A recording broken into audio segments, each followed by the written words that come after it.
ಏಯ್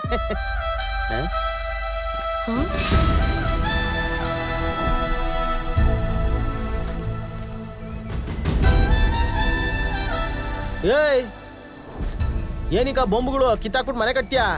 ಬಿದ್ರಿಂದ ಬರೀ ಚಪ್ರ ಮಾತ್ರ ಅಲ್ಲ, ಬೇರೆ ಕೆಲಸನೂ ಮಾಡ್ಬೋದು. ನಾನು ಫುಟ್ಗೋಸಿ ಅಲ್ವಾ?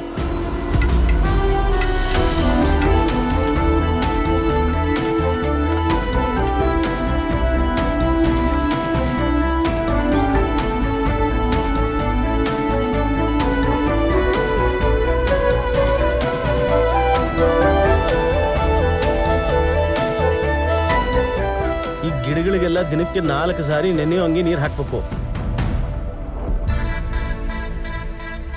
ಇವನು ಓದಿಲ್ಲ ಅಂದ್ರೂ ಕೂಡ ಬುದ್ಧಿ ಮಾತ್ರ ಬಾರಿ ಚೆನ್ನಾಗಿದೆ. ಬಿದ್ರಿಂದ ಡ್ರಿಪ್ ಇರಿಗೇಷನ್ ಮಾಡಿದಾನೆ ನೋಡು. ಅದು ಕೂಡ ₹1 ಖರ್ಚು ಇಲ್ದೆ. ಹೌದು,